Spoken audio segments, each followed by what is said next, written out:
Bien, estamos nuevamente en Abrir los Ojos por la FM Gran Rosario 88.9 y nuevamente recuerdo que este programa de este 22 de marzo, que del 2024 desde ya, ¿no?, que ya está finalizando, se puede volver a ver, se puede volver a escuchar el próximo lunes 25 de marzo en el horario de 8 a 9 de la mañana, por supuesto por esta emisora.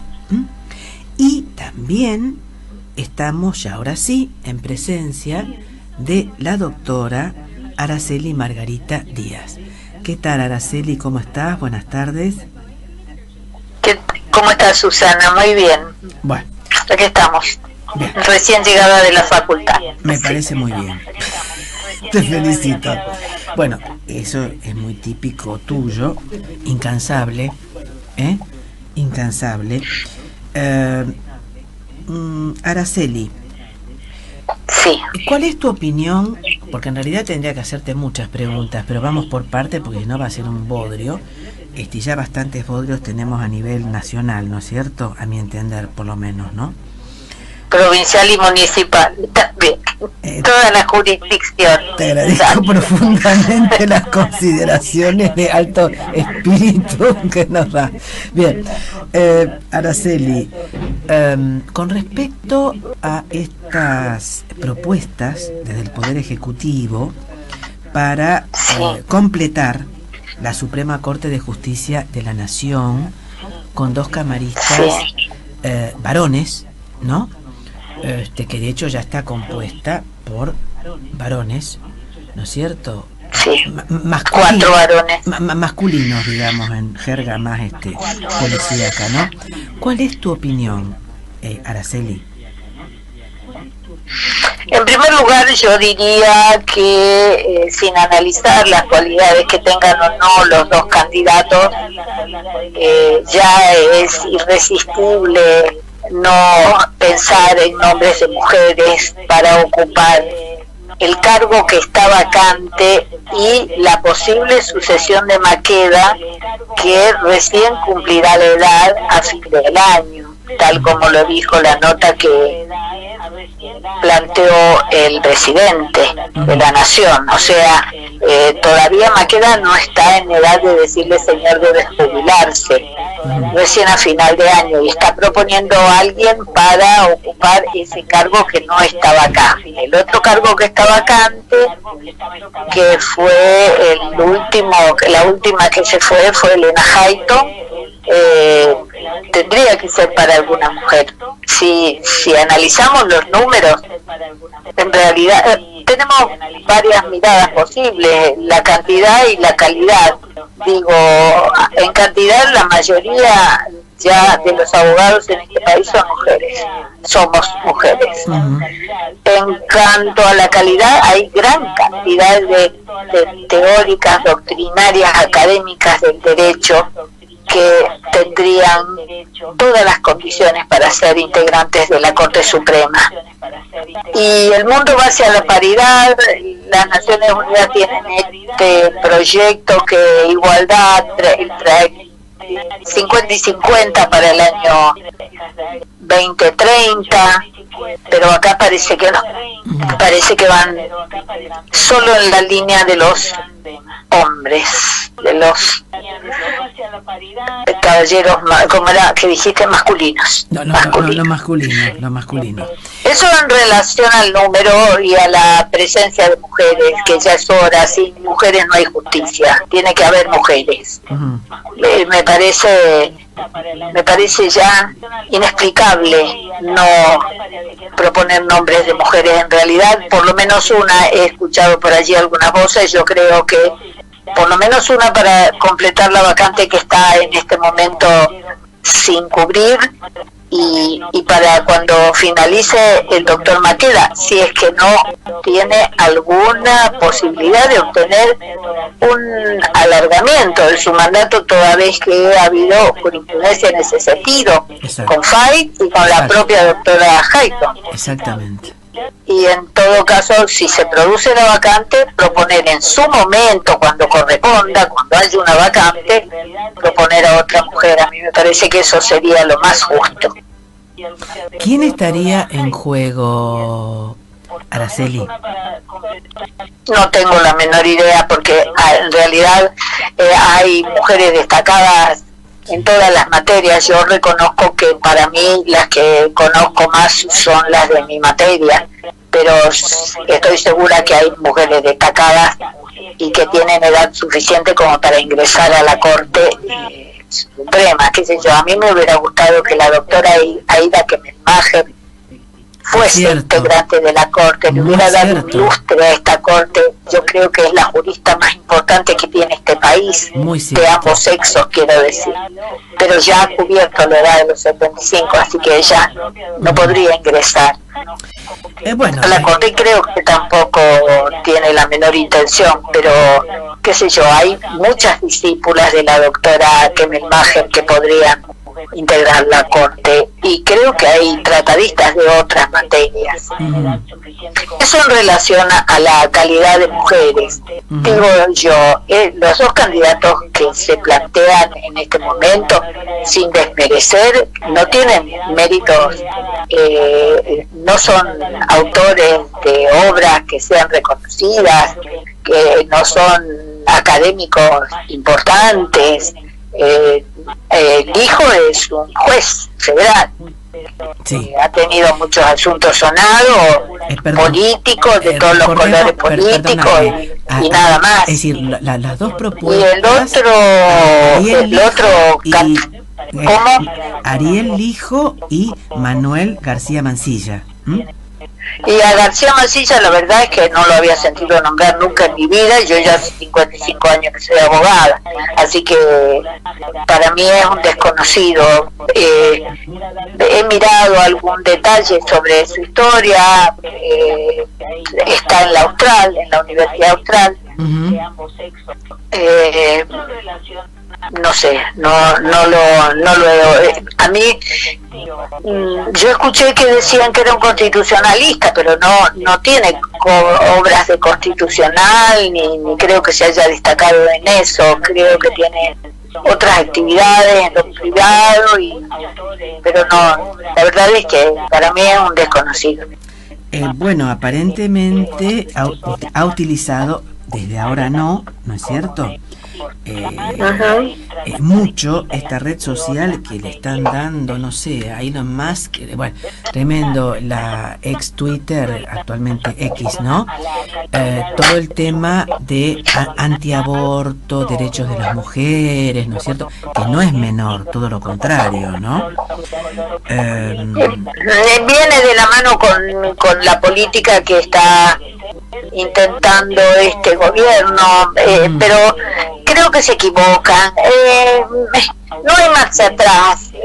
Podrán dictar algunas normas y atrasaremos su tiempo, pero yo creo que hay algunos derechos de los que no se vuelve.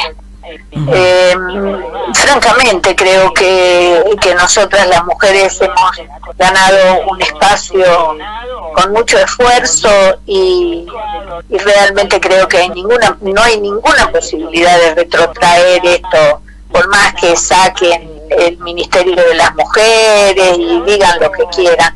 En el Congreso sigue habiendo un montón de mujeres, e inclusive el presidente tiene una vicepresidenta mujer, y entre los ministerios hay ministras, de modo tal que me parece bastante absurdo pretender que se va a modificar la legislación quitándonos más derechos a las mujeres. No me parece que tenga ningún éxito. Con respecto a bueno, tu actividad académica es muy reconocida, ¿no es cierto, Araceli? De hecho, como presidenta del Colegio de iría profesionales de la abogacía, porque yo me niego fervorosamente a esto de abogados, porque yo no soy abogado, yo soy abogada. Sí, mi título dice abogada. Sí. Y tiene sus años, y dice abogada, no dice abogado. No dice abogado, por lo menos no, estoy en contra. Bueno, fue realmente muy importante, a mi entender.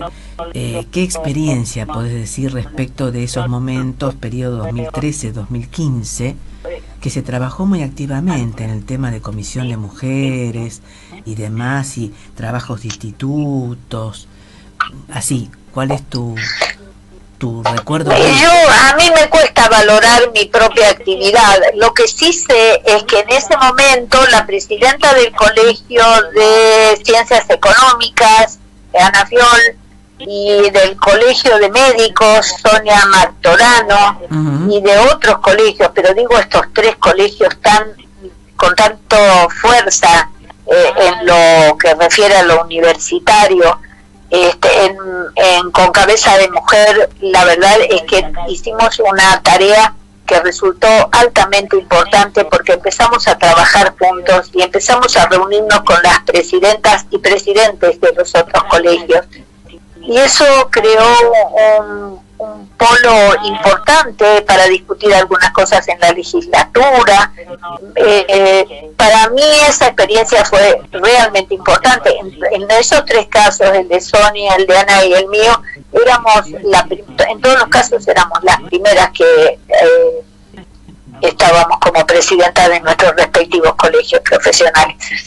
Y eso era como todo nuevo y todo revulsivo, un tanto revulsivo. Algunos me decían presidente, porque parece que decir presidenta no estaba en la Real Academia admitido, y sin embargo me lo puse a estudiar, y ya hace muchísimos años que el título de presidenta con A funciona. Por supuesto. Creo que desde los años 40 o así del siglo pasado, de modo tal que hasta esas pequeñeces de no querer admitir que el cargo podía ser en nombre femenino. No sé, nuestro colegio debiera llamarse en todo caso Colegio de la Abogacía, lo que nos comprendería a todos con un nombre neutral. Sí, más breve, pero bueno, de la abogacía, sí, me parece muy bien. De hecho, en Cava y demás, y en otras provincias, pero sigue todavía así, y con cuestionamientos y demás que me parecen totalmente retrógrados, ¿no es cierto? Absolutamente retrógrados. Araceli, el año pasado, en septiembre del año pasado, vos recibiste un reconocimiento, un título, por parte del Consejo Municipal de nuestra ciudad, desde ya, y por tu lucha, que muy dura, extensa, fuerte, constante, permanente, por la vigencia de los derechos humanos. Prácticamente a un día y medio del 24 de marzo. ¿Cuál es tu reflexión respecto de esto que nos está sucediendo ahora, este reconocimiento y el 24 de marzo? El tema de los derechos humanos y el tema del 24 de marzo en algún lugar se unen, pero no necesariamente es el 24 de marzo los derechos humanos. El 24 de marzo son los derechos humanos, habida cuenta la violación importante que hubo durante la última dictadura militar. Pero los derechos humanos son mucho más que eso.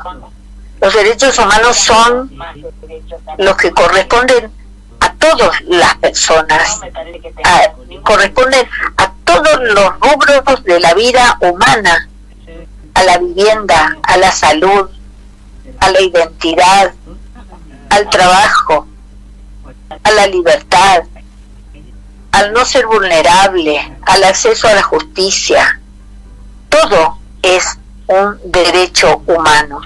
Ahora parece que decir derechos humanos quiere decir que uno quiere defender lo malo. No, defender los derechos humanos es defender los derechos de alguien que ha ha sido vulnerado en sus derechos, cualquiera de sus derechos, porque el rubro de derechos humanos es enorme. Ahí tenemos de la niñez, de la ancianidad, de las personas con discapacidad, de los grupos originarios, de las distintas religiones, de las etnias, de los migrantes. Hay una cantidad de normativa internacional que a veces se refleja y otras veces no en la normativa nacional, pero que corresponde al rubro de los derechos humanos.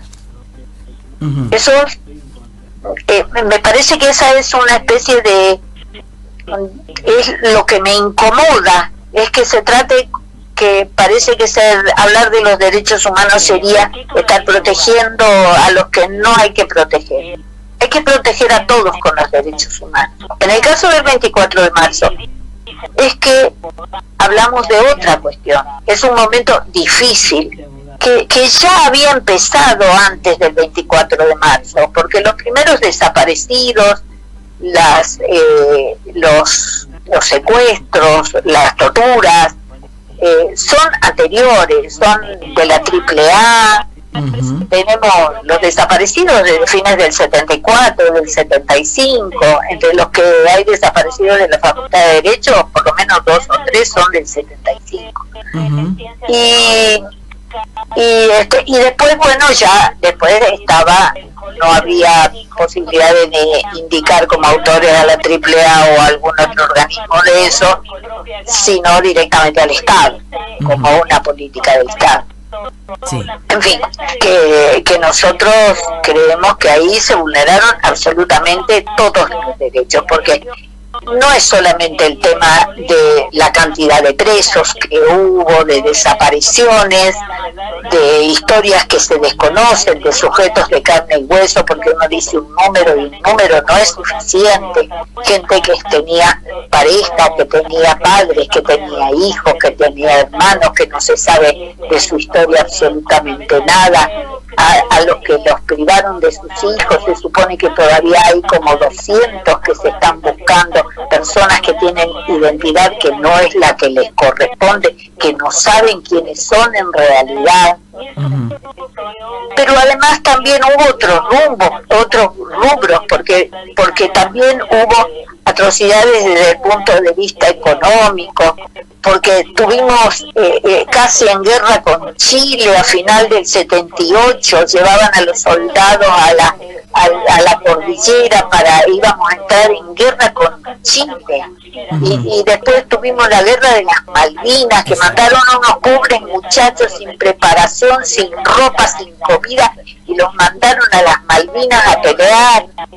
Y el Astiz, que era tan bueno para torturar mujeres ahí en la sede de la Marina, allá en las Islas Orcadas, o no sé en cuál, la Sandwich, cuál de nuestras posesiones, se entregó sin disparar un solo tiro, muy sonriente, filmando, se lo ve en la foto, filmando con el inglés que estaba ahí tomando la isla de vuelta, o el otro que estaba en Malvinas dijo que lo iban a sacar con los pies para adelante, pero en realidad entró caminando al avión y vino muy campante acá. La verdad es que hubo daños y ahí hubo muchos muertos en la guerra de Malvinas, y después ha habido mucha gente que no fue atendida porque fueron escondidos, gente que no fue atendida como debía, claro, para tratar de ayudarlos a superar. Chicos jóvenes, 19, 20 años, una cosa increíble, cómo los separaron de su familia y los mandaron allá. Y hay muchos suicidios y hay muchos que exacto, no han podido rehacer su historia. Exacto. De modo que los daños han sido muy grandes, y los grandes negocios económicos, la conversión de deuda privada en deuda pública que pagamos todos, qué sé yo, la verdad es que fue una cosa terrible. Uh-huh. Vivirlo fue terrible. Bien. Sí. Araceli, se nos están yendo los tiempos, pero de mi parte podría continuar, presumo que vos también. Muchísimas gracias por concedernos estos minutos de tu tiempo Y si en otra oportunidad estás de acuerdo, bueno, te convocaremos nuevamente. Nuevamente, muchísimas gracias. No, Susana, no tenés nada que agradecerme. A mí el tema de derechos humanos me interesa sobremanera y el tema de las mujeres también, porque yo creo que hay que saber, el que no sabe los derechos que tiene, no los va a usar nunca. Por lo tanto, la gente más humilde, la que tiene menos preparación, esa tiene que conocer los derechos que tiene para poder ir a reclamar por sus derechos. Yo creo que nosotros hemos tenido la suerte de poder estudiar, de ser universitarias, tenemos como una responsabilidad más, que es la de hacer llegar el derecho a todos lados. Bien, muchísimas gracias nuevamente. Y no es nada, Susana. Bien, brevísima pausa musical y continuamos en Abrir los Ojos. Derechos humanos son